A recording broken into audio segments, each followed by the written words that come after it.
al hilo de lo que estábamos hablando antes, ¿no? De que hay poca gente especializada en este sector, hay poco talento, o es difícil encontrar talento formado, quiero decir.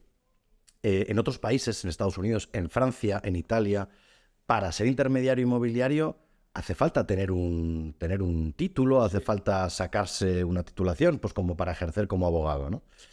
En España esto no existe y esto provoca que cualquiera se pueda dedicar a intermediar una operación, desde el carnicero, el panadero, el mecánico, cualquiera. Incluso los porteros de los portales, ¿no? Que eso es muy habitual. Captadores. Grandes captadores. ¿Creéis que una legislación en este sentido ayudaría, a lo mejor no a encontrar talento, pero sí a encontrar gente más formada? Hay un problema con eso. No sé si pasaríamos el examen tuyo. No. En serio. Ya no des ideas de este tipo porque puede ser publicado a todos. Nosotros es que, fíjate, buscamos actitud y capacidades comerciales y de atracción a la captación. ¿Qué quiere decir esto? Yo siempre digo que este negocio, cualquier rama de las que tenemos dentro de la compañía, el secreto está en la captación. Vender, sabemos, si sabes un poco, si tienes el buen producto se vende solo, ¿no? O sea, lo importante es captar. ¿Y captar qué quiere decir? Yo me acuerdo cuando no éramos casi estructura, yo decía, no firma el más grande, sino el más rápido, ¿vale? Tú en una captación, si lo captas y tienes el buen producto, si vas en exclusiva es muy fácil. Pero si no vas en exclusiva, ¿quién lo coloca? El más rápido. O sea, nosotros si captamos hoy a las 8 de la noche, y nos lo digo en coña, y ya mandamos un correo, si no podemos con el dossier porque no está la gente que lo prepara, por lo menos un correo ya a las marcas o los inversores para ser el primero. O sea, no firma el más grande, sino el más rápido. Y yendo rápidos, hemos llegado a ser una empresa mediana, ¿no?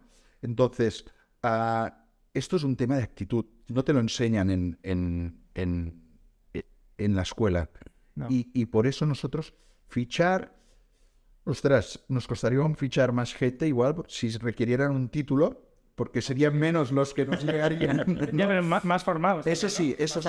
Esto es verdad, profesionalizaría el sector, está clarísimo, pero también es porque en el sector, ya sabéis mejor que nadie que hay de todo, hay gente que hace mucho daño al sector y hay gente que lo hace muy bien. Y al final también es verdad que la propia vida ya te suspende, es decir, si tú no eres un buen profesional... No siempre, desgraciadamente. No siempre, es verdad, pero en los grandes fondos, family office, etcétera, suelen buscar, porque al final la fidelización para nosotros es muy importante. Entonces, cuando ven que eres buen profesional, pues quieren trabajar contigo, ¿no? Y es un poco lo que explicábamos. ¿Se profesionalizaría? Sí, pero también creemos que todo el mundo acaba sabiendo quiénes son los que trabajan bien en el sector. Al final las empresas son personas. O sea, ¿por qué tienes afinidad con una empresa o con otra? En función de las personas que hay detrás y el servicio que te dan, ¿no? Nosotros es una obsesión servicio. O sea, tenemos 3 principios nosotros en la compañía. Actitud, que para mí es el más importante de los 3 porque es un multiplicador. Yo siempre digo que es un multiplicador. Con una actitud buena puedes llegar a donde tú quieras. Realmente en todo el grupo de empresas, puedo decirlo, no hay nadie que sea superdotado ni hay nadie que sea muy tonto. Todos tenemos una inteligencia media, ¿no? Pero es muy importante esta actitud. Con esta actitud podemos llegar a todos los sitios y de hecho sí lo estamos demostrando. Rapidez, lo que decía Enric, y perseverancia. El típico cliente que no te coge el teléfono, pues hay que insistir. Y hay operaciones que han sido muy complicadas, que hemos sido perseverantes y lo hemos conseguido. Y nos han dicho que no 1 vez, 2 veces, 3 veces, pero como creíamos tanto en el proyecto, al final a la 5ª lo hemos conseguido. Y esto es difícil porque es cansino, pero hay que hacerlo para ser exitoso. Perdona, y siempre con educación y sentido común en la vida se puede decir todo.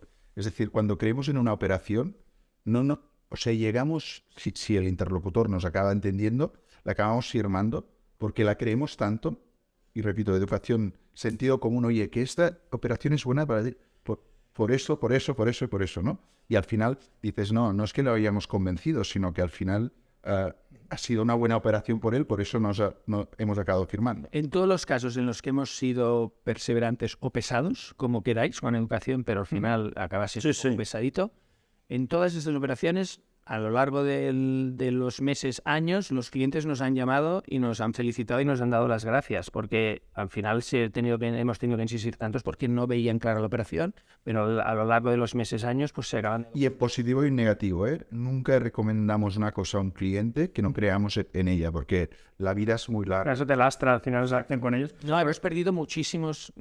Algunos clientes por decir la verdad. Porque también sucede en Que muchos han vuelto, ¿eh? Porque el tiempo nos ha dado la razón. Claro, pero preferimos las relaciones a largo plazo y decir la verdad siempre. Y ya sabéis que esto no sucede. Esto yo creo que es un tema espinoso entre consultoras. Y ya que podemos empezar, ¿no? Sí, sí. Me encanta, va. Claro, ¿qué sucede? Tú lo sabes muy bien, Jordi, al final. Estás hablando con un cliente y te pregunta, oye, vale, ok, ¿a qué precio lo alquilarías o qué precio saldrías? ¿Cuál es el asking price, no? Tanto de venta como de alquiler.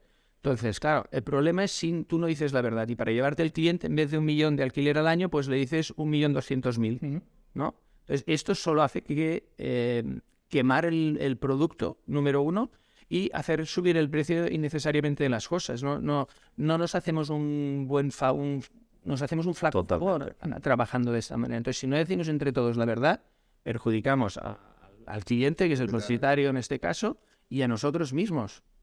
Porque sí, está un mal dato, pero nunca lo alquilarás a 1.200.000 y el precio son 900. Y vas a quemar a tu equipo, además. Tu equipo lo tiene que sacar en 1.200.000 y defender que vale 1.200.000 cuando son conscientes de que no lo vale. Hemos perdido operaciones así, les hemos dicho, oiga, el precio, como siguiendo el ejemplo, es 1 millón. Y entonces te dicen, hombre, no, pero si me han dicho los demás que es 1,2 o 1,3, decimos, entonces trabajé con los demás. Y al cabo de los meses, ¿no? Pues no lo alquilan y tienen que llamarnos a nosotros o a otra consultora.